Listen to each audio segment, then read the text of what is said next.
जय सोमनाथ, जय सोमनाथ, जय सोमनाथ।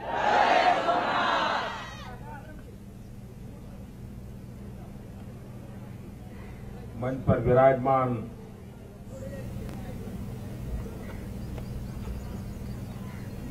गुजरात सरकारना मंत्री भाई श्री जशाभाई, जिला भारतीय जनता पार्टी अध्यक्ष श्री झवेरीभाई, लोकसभा में मारा साथी भाई राजेशभाई, राज्यसभा में हमारा साथी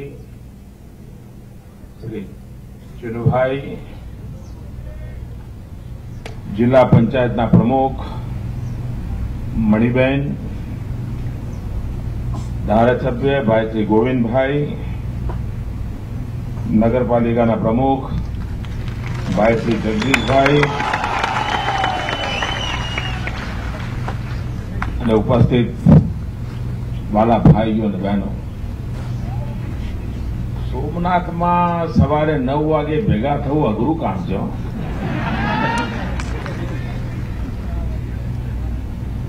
કોઈ દરિયા કિનારે 12 વાગે પહેલા કાંઈ ન કરી શકાય અને તેમ છતાંય આટલી મોટી સંખ્યામાં આપ સ્વાગત સન્માન કરવા માટે આવ્યા। હું આપનો હૃદયથી ખૂબ ખૂબ આભાર માનું છું।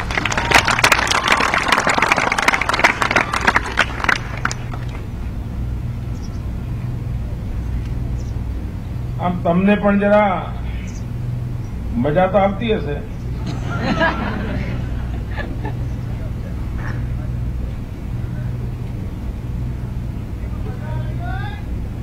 આવે છે કે નહીં?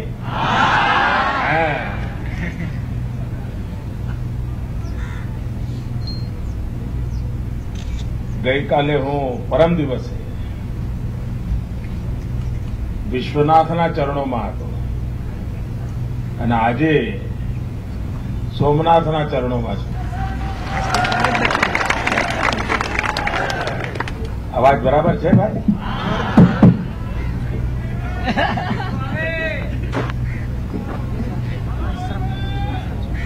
અરે ગુજરાતમાં આવીએ એટલે બધું બરાબર છે।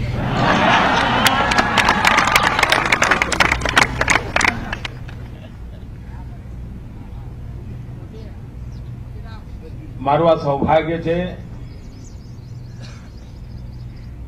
કે એક તરફ સોમનાથ બાપાના આશીર્વાદ અને બીજી બાજુ કાશી વિશ્વનાથના આશીર્વાદ।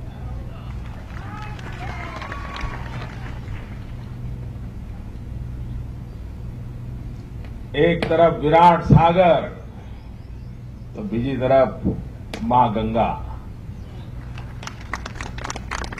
અને એની વચ્ચે આ મહાન ભારતના વિકાસ માટેના સપના લઈને અવિરત પ્રયાસ અને એના લગાતાર પરિણામો પણ મળી રહ્યા છે।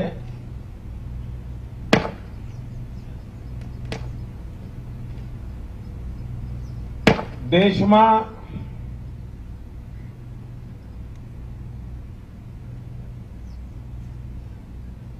विकास ने महात्मा शू होय,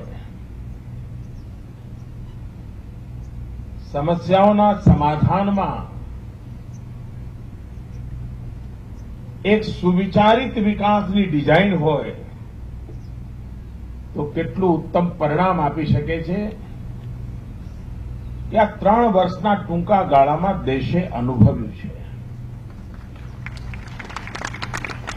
टुकड़ाओमां तो बधुं घणुं थतुं होय, चूंटणीओने ध्यानमां राखीने टुकड़ा फेंकाता पण होय,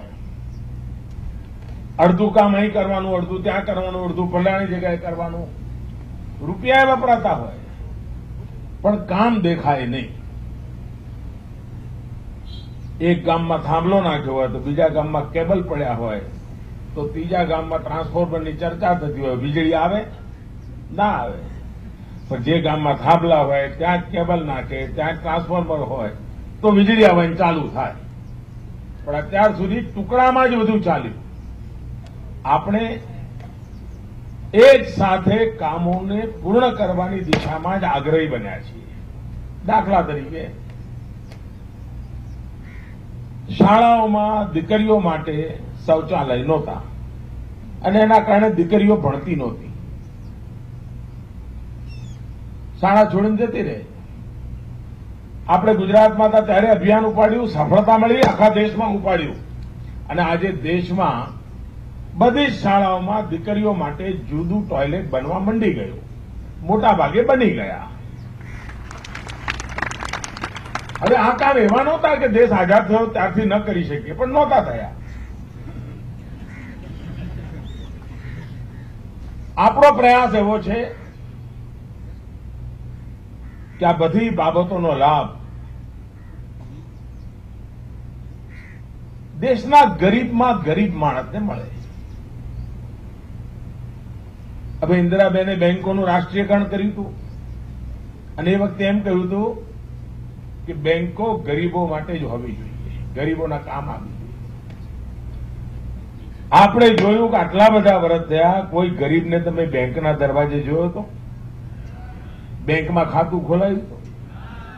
આપણે ઉપાડ્યું કે નહીં, પહેલા મારે બેંકો ગરીબો માટે ખોલવી છે અને દેશમાં પ્રધાનમંત્રી જનધન યોજના અંતર્ગત કરોડો કરોડો બેંકના ખાતા ખોલાવી દીધા. ગરીબનો હક પ્રસ્થાપિત કરવા માટેનું બેંકોને મજબૂર કરવામાં આવી. આપણે ત્યાં મોટા મોટા શેઠિયાઓ, મોટા મોટા બાબુઓ ક્યાંક ખરીદી કરવા જાય, ખિસ્સામાંથી કાર્ડ કાઢે, કાર્ડ કાઢીને આમ ઘસીને પૈસા લે. ગરીબ માણસને એમ થાય કે આ સારું કેવું છે, રૂપિયા નથી, કશું નથી, અને આના કાર્ડ આમ લીટો મારે છે, પૈસા પણ મળી જાય છે. આપણે નક્કી કર્યું કે આ લાભ ગરીબોને મળવો જોઈએ અને આ દેશના 21 કરોડ ગરીબોને રૂપે ડેબિટ કાર્ડ આપણે આપી દીધું.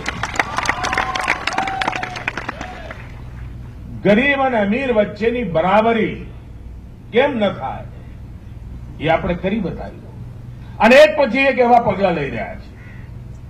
ભાઈઓ બહેનો, આપણે આ સમુદ્ર તટ પર છીએ. આ સમુદ્ર તટનો વિકાસ, આખી ક્રાંતિ આપણા સમુદ્ર તટના વિકાસથી લાવી શકાય. આ દેશનો આટલો મોટો સમુદ્ર કિનારો છેક જગવથી લઈને પૂર્વના કિનારા સુધી, પૂર્વી હિન્દુસ્તાન સુધી, પણ એનો જેટલો ઉપયોગ થવો જોઈએ દેશના વિકાસમાં, એની તરફ આપણે ધ્યાન કેન્દ્રિત કરીને એક સાગરમાલા યોજના બનાવી છે. આ સાગરમાલા યોજના અંતર્ગત 8 લાખ કરોડ રૂપિયાનું રોકાણ માત્ર સમુદ્રી તટ પર વિકાસ માટે થવાની યોજના છે અને એના કારણે રોજગારીની તકો ઉભી થશે, ઔદ્યોગિક વિકાસ થશે, ટુરિઝમનો વિકાસ થશે, અહીંના આખા જીવન ધોરણો બદલાઈ જશે. લગભગ 400 જુદા જુદા પ્રોજેક્ટ આખા દેશના સમુદ્ર તટ ઉપર આપણે આઈડેન્ટિફાઈ કર્યા છે, પસંદ કર્યા છે અને એના વિકાસ તરફ આજે આપણે ધ્યાન આપી રહ્યા છીએ. એમાં 40 થી વધારે પ્રોજેક્ટ એકલા ગુજરાતમાં નક્કી કર્યા છે, ગુજરાતના દરિયા કિનારે, અને એના કારણે ગુજરાતના દરિયા કિનારે 45,000 કરોડ રૂપિયાનું મૂડીરોકાણ થશે. 45,000 કરોડ રૂપિયા.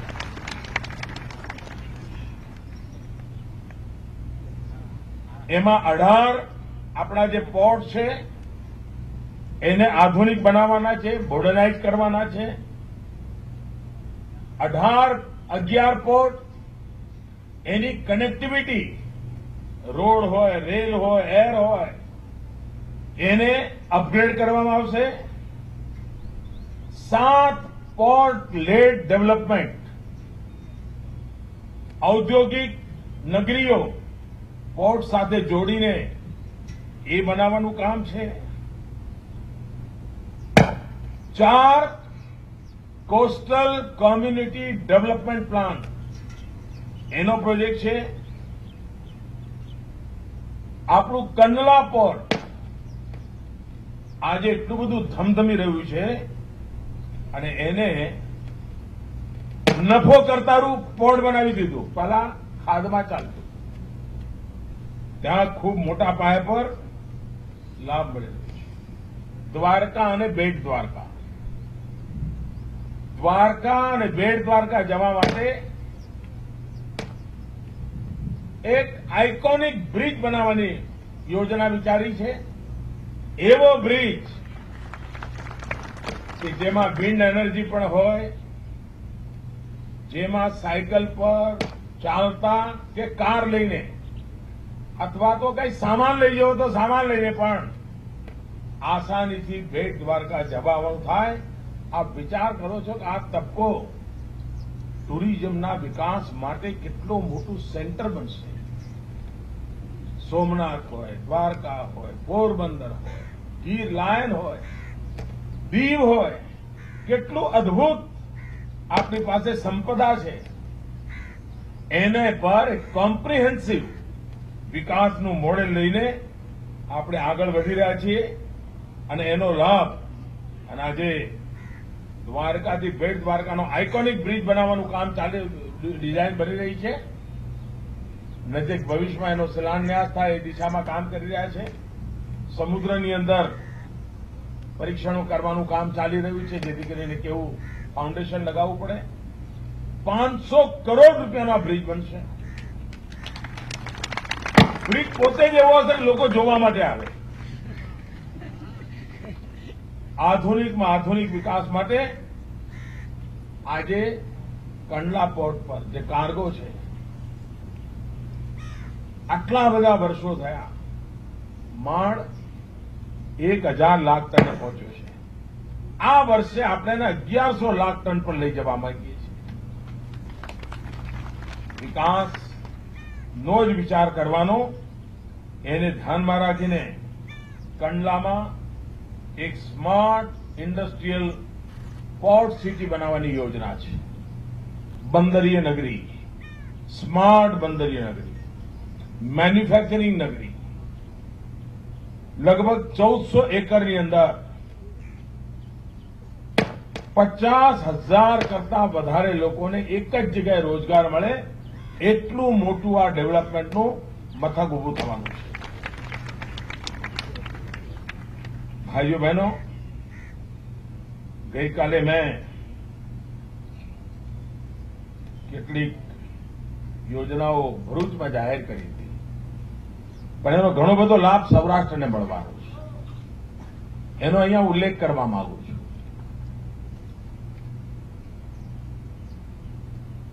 જે આપણે ત્યાં સ્ટેટ હાઈવે છે, એને હવે કેટલાક આપણે ભારત સરકાર જવાબદારી લેશે અને નેશનલ હાઈવે બનાવશે. નેશનલ હાઈવે કરવાને કારણે એની પહોળાઈ, એની ક્વોલિટી, એની સેવાઓ બધું બદલાઈ જતું હોય છે. અને સરકાર, ભારત સરકાર ખર્ચો કરશે લગભગ 12,000 કરોડ રૂપિયા આ કામ માટે લગાવવાનું યોજના બનાવી છે. 12,000 કરોડ રૂપિયા નાની રકમ નથી હોતી. અને 8 રોડ ઉપર, જેના કારણે અકસ્માતો ઓછા થાય, સ્પીડ વધે, આવા મહત્વના રોડની આજુબાજુમાં બધા વિકાસ થાય, રોજીરોટીના અવસર ઉભા થાય, એને ધ્યાનમાં રાખીને અને જે 8 રાજ્યના જે ધોરીમાર્ગ છે એ રાષ્ટ્રીય ધોરીમાર્ગ બનશે, નેશનલ હાઈવે બનશે. એમાં એક ઉના, ધારી, બગસરા, અમરેલી, બાબરા, જસદણ, ચોટીલા. બીજું નાગેશ્રી, ખાંભા, ચલાલા, અમરેલી. ત્રીજું પોરબંદર, ભાણવડ, જામજોધપુર, કાલાવાડ.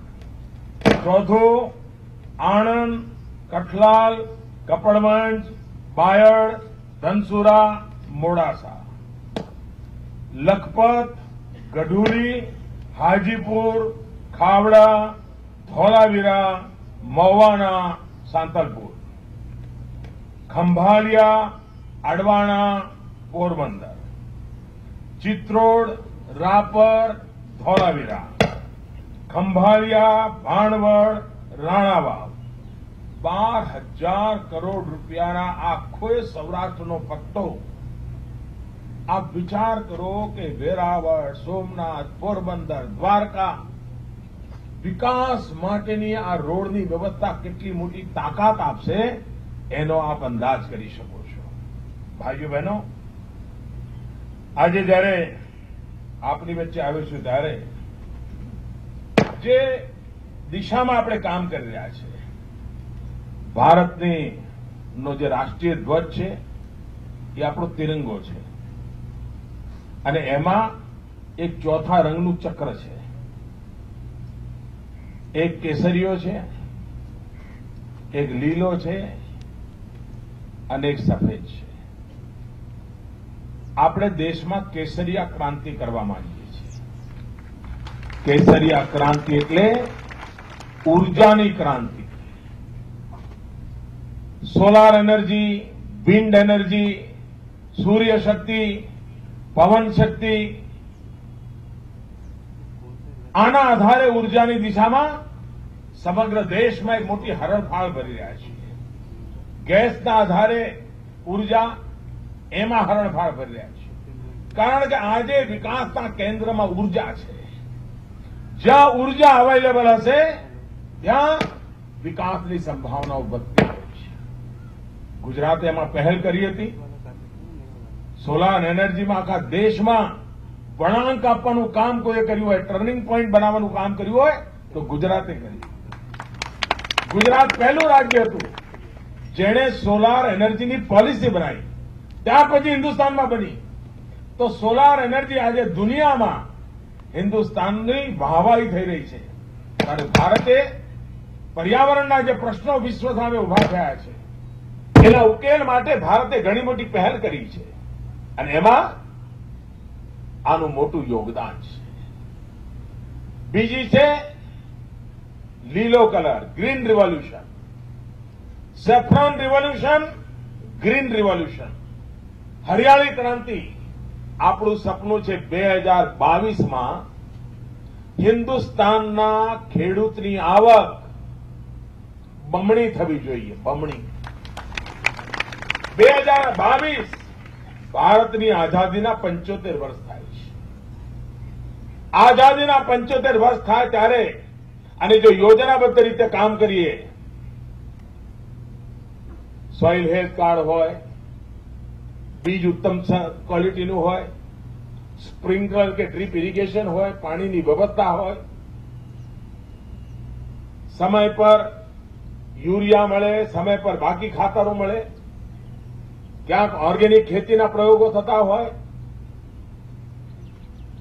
ઈ માર્કેટની વ્યવસ્થા કરી છે. હવે ખેડૂતે પોતાના ગામની પાદરે જ મંડીમાં વેચવા જવું જરૂર નથી. પોતાના મોબાઈલ ફોન પર નક્કી કરી શકે કે હિન્દુસ્તાનમાં કયા બજારમાં સૌથી વધારે ભાવ છે, મારે ત્યાં માલ વેચવો છે, વેચી શકે. પહેલી વાર આ પ્રકારનું કર્યું. આ વખતે આપણા સૌરાષ્ટ્રમાં મગફળીનો પાક મબલખ થયો. હવે મબલખ પાક થાય તો એ કિસાનને મુશ્કેલી, ઓછો પાક થાય તો એ કિસાનને મુશ્કેલી. એટલે આ વખતે સરકારે હમણાં પરમ દિવસે જ નિર્ણય કર્યો કે જે મગફળીનો પાક આટલો બધો થયો છે ત્યારે મગફળી પકાવનાર ખેડૂતોને નુકસાન થાય એટલા માટે મગફળીને એક્સપોર્ટ કરવા માટેની છૂટ આપવાનું નક્કી કર્યું છે, જેથી કરીને દુનિયાના બજારમાં આપણી મગફળી જે વધારાની છે એ જાય અને આપણા ખેડૂતોના ભાવ તૂટે નહીં, એની મહેનત પાણીમાં ન જાય, એના માટેનો એક મહત્વનો નિર્ણય આપણે એમાં કર્યો છે. ત્રીજો રંગ છે સફેદ, શ્વેત ક્રાંતિ. આજે આપણી પાસે દુનિયામાં પશુ હોય એના કરતા વધારે પશુ છે, પણ દુનિયામાં પશુ જેટલું દૂધ આપે એના કરતા આપણું પશુ ચોથા ભાગનું દૂધ આપે, અડધા ભાગનું જ દૂધ આપે છે. પશુ જાળવવાનો ખર્ચો એટલો જ, પણ દૂધ ઓછું મળે. આપણે વૈજ્ઞાનિક પ્રયોગો દ્વારા પશુપાલનની પદ્ધતિઓમાં આધુનિકતા લાવીને, વૈજ્ઞાનિકતા લાવીને ખેડૂત પાસે ભલે ઓછા પશુ હોય પણ વધારે દૂધ આપે. દૂધમાં ડબલ ઉત્પાદન કેવી રીતે થાય? પશુઓનો બોજ ઘટતો જાય પરંતુ દૂધ ઉત્પાદન વધતું જાય. એના માટે વૈજ્ઞાનિક તરીકાથી કામ ચાલી રહ્યા છે. અને એમાં ચોથો રંગ છે બ્લુ કલરનો, બ્લુ રિવોલ્યુશન. આ બ્લુ રિવોલ્યુશન છે એ અમારા ફિશરમેન માટે છે, માછીમારો માટે. આખા દેશના માછીમારો એમની ક્ષમતા અનુસાર એમને મદદ વધુમાં વધુ મળે એના માટે એક યોજના પર કામ ચાલી રહ્યું છે. તમારા કોઈ સૂચનો હોય તો એમાં મોકલજો. એ યોજના એવી છે, હું આપને કહેવા માંગુ છું, જે ગરીબમાં ગરીબ માછીમાર હોય, નાનકડું પોતાનું હોડકું લઈને બિચારો જતો હોય માછીમારી કરવા, આસપાસમાં જાય, થોડી ઘણી માછલી લઈ આવે ને મોટો વેપારી હોય ને વેચી દે. ગરીબ માણસ, ગરીબ મારો માછીમાર ગરીબ જ રહે. મારે આ સ્થિતિ બદલવી છે. અને એટલા માટે જે યોજના બનાવી છે એ યોજના પ્રમાણે આમાં પેલા દલાલોને જગ્યા નહીં મળે, આમાં વેપારીઓને જગ્યા નહીં મળે, આમાં રાજનેતાઓને જગ્યા નહીં મળે. આ બધું પાકું. 5 ગરીબ માછીમારો, 5 જે પોતે નાનું નાનું ઓળખું લઈને બિચારા મજૂરી કરે છે, એ ભેગા થાય, એક મંડળી બનાવે, પોતાના તરફથી 5,000 10,000 રૂપિયા જે બચાવ્યું હોય એ મૂકે, બેંક એમને પૈસા આપે, ભારત સરકાર 50% સબસિડી આપે, 1 કરોડ રૂપિયા સુધી મુદ્રામાંથી પૈસા મળે. અને આજે 12 નોટિકલ માઇલ પછી માછીમારા કરવા જવું હોય તો આ નાના હોડકાથી બિચારો જઈ ન શકે. આમાંથી આધુનિક બોટ ખરીદવાની, 5 લોકો ભાગીદારીમાં 12 નોટિકલ માઇલથી દૂર જ્યાં ઉત્તમ પ્રકારની માછલી મળતી હોય, વિપુલ માત્રામાં માછલી મળતી હોય, ત્યાં માછીમારી કરે. બોટમાં કોલ્ડ સ્ટોરેજની વ્યવસ્થા હોય, બધું પતાવીને ઘેર આવે, સીધી કોલ્ડ સ્ટોરેજની એને વ્યવસ્થા મળી જાય. મારો નાનામાં નાનો ગરીબ માછીમાર હિંમતપૂર્વક આગળ વધે, દૂર દૂર દરિયો ખેડી શકે, આધુનિક બોટ મળી શકે, એવી એક 50% ભારત સરકારની સબસિડી માછીમારને મળ. આમ આખો દાડો જમવામાં ચા પાણીનો જેટલો ખર્ચો થતો એટલો જ ખર્ચો, એટલા ખર્ચે એનું આ મોટું કામ કરવાની દિશામાં યોજના બની રહી છે. હજુ કાગળ પર કામ ચાલી રહ્યું છે. તમારા સૂચનો રાજેશભાઈને, ચુનીભાઈને આપશો તો હું એમાં વિચાર કરીશ કે ઉમેરવા જેવું લાગતું હોય તો, કંઈક ખૂટતું હોય તો હું વિચાર કરીશ. અને વેળાસર આ યોજના બને અને આખા દેશના મારા ગરીબ માછીમારો માટે આ યોજના છે. ગરીબ માછીમારોને સીધો લાભ મળે એના માટેની યોજના છે. અને એના કારણે મોટામાં મોટો લાભ મારા સમુદ્રી તટ પર જે ભાઈઓ બહેનો રહે છે એમને મળે એ દિશામાં કામ કરવાની યોજના ચલાવી રહ્યો છું. ભાઈઓ બહેનો, આપ સૌને મળવાનો અવસર મળ્યો.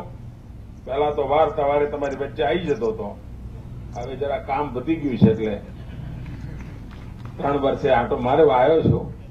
પણ તેમ છતાંય આપના આશીર્વાદ બન્યા રહ્યા. દાદાના દર્શન કરવાની તક મળી ગઈ. સોમનાથ ટ્રસ્ટની મિટિંગમાં મારે રહેવું છે, પણ ખરેખર આપે અદભુત પ્રેમ બતાવ્યો છે. આપનો ખૂબ ખૂબ આભાર માનું છું. ધન્યવાદ.